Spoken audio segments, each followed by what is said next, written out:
Page 18, Spooky Situations, first one in Unit 3, about storytelling and music.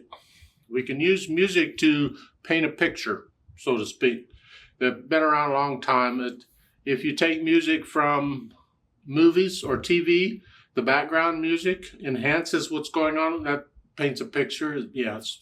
And that's sort of what we're getting into. You can imagine a story or a scene, a short story, by listening to the music. There's no right or wrong here. It's what do you imagine? So in a spooky situation, this is probably going to sound a little scary. I don't know, we'll see. I look it over, it's 2 lines long, treble bass clef, 2 flats in the key signature, so it's either in B flat major or G minor. If it's going to be spooky, it's probably in a minor, but if we look at the end, we're here, that's a G minor chord, we're in G minor. Do the scale on arpeggio, though, for both B flat major and G minor, because that's got 2 flats in those signatures. And common time or 4/4 time. I'll take it one hand at a time, make sure the fingering and rhythm is okay. First 4 notes here in the measure, first measure, that's a G minor chord, just a broken chord. So 1 and 2 and 3 and 4. And then what's up here, B natural. I would prefer to have some fingering that lets me connect this, going from the first measure to the second. I don't want to have, I have a rest, I can move. I just don't like using the same finger like that if I don't have to. So what I'm going to do is I'm going to start here, then 1, and then I can do a 3/5. So I'm going to do a 2/3/1. That prepares me for what's coming. Now the fingering in the book is okay, there's nothing wrong with it. I just don't want to go from here to here, so this is how I get around it. But in the third measure, we can use theirs, the same notes as the first measure, different rhythm, but we're not going up, we're staying there.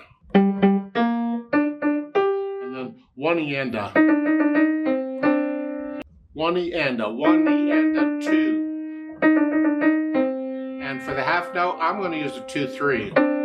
I don't want to use thumb for both. I can, there's nothing wrong with it. I just find it easier if I use a different finger on a repeated note.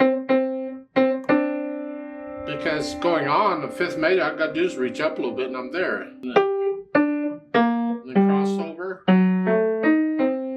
That's fine, that works. And then last measure, I'm just going to stay here and use 5th finger on the E flat. And then come up, and I do a 2/3/5 on the end. You can do a 1-2-5 if you want. I just don't want to be up here. Generally, I'm thinking of this chord. I'm not using that, and that's why I do that. Left hand, let's see what it's doing. It's here. Now again, those 4 notes in the first measure is part of the 1 chord. If you do them in the arpeggios, you get this.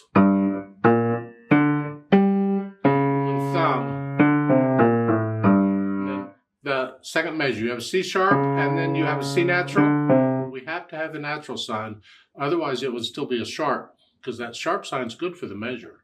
And then up here, and again in the 4th measure, the F sharp, that's good for the whole measure, so both of those Fs are sharp. Then here, thumb. You up here. I would prefer a different fingering. You can use the fingering in the book if you want, but I would prefer here, rather than this fingering, I'm going to change and use 3 and a 4. I'm going to spread out. You don't have to cover all the notes at the same time. You can kind of move the hand down as you're doing it. Just here, and then reach down, and move the hand down a little bit, and then down a little more. So I'm moving the hand down. This way I'm in position. Then I can do a 2-1-2, 5-1, as 5-1. See, the rest there on those measures let me move around, but I still want a fingering that lets me connect the notes if I want to, and I can feel my way around the keyboard this way. I'm not moving so much. So in measure 6, it's here. In measure 7, it's just a 2, 5, and then a 1. That way I can get the half note, which is a G, by the way.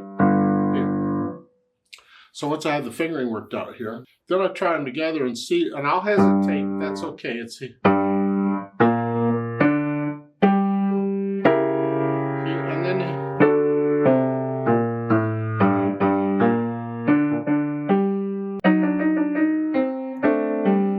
so I get the hands together, and then I'll go back over it slowly and work out any hesitations. It would be handy if you could, if possible, actually play this for the most part without looking at the keyboard so you can feel where you're going here. Then I add the articulation. The eighth notes, you just play them as eighth notes. The accent on a half note, give a little extra. And then staccato. Flexing at the wrist here, staccato. And this quarter note staccato and the eighth note staccato. It's the same length as far as the down up. It's just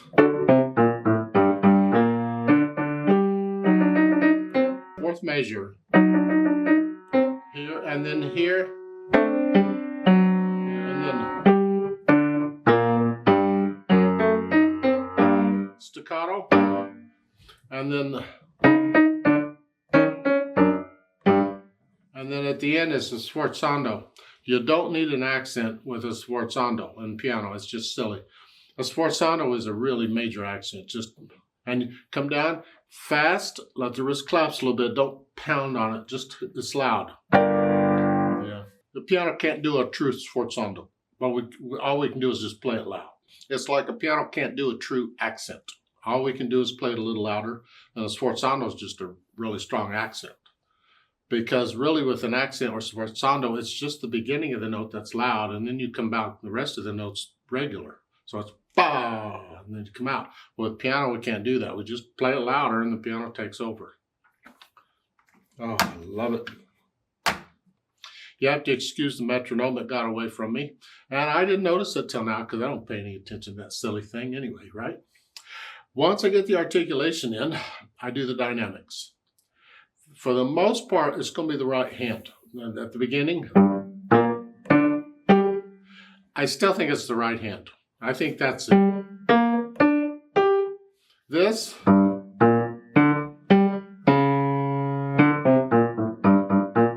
In my opinion, that's still harmony. I mean, it's the same note names. You're playing an octave. But to me, you can have an octave be harmony. So I want to hear the right hand here. And it's soft. Then you crescendo up to very loud.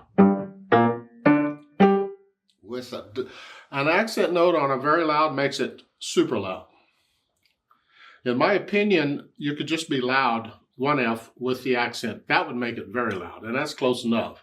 And then come down.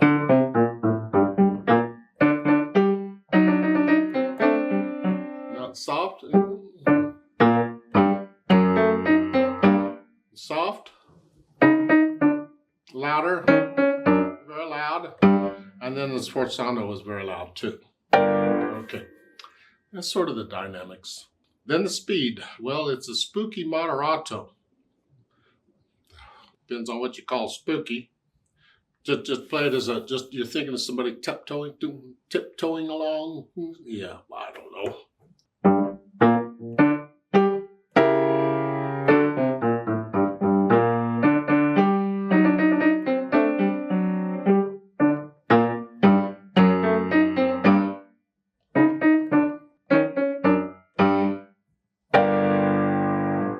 To me, that's close enough.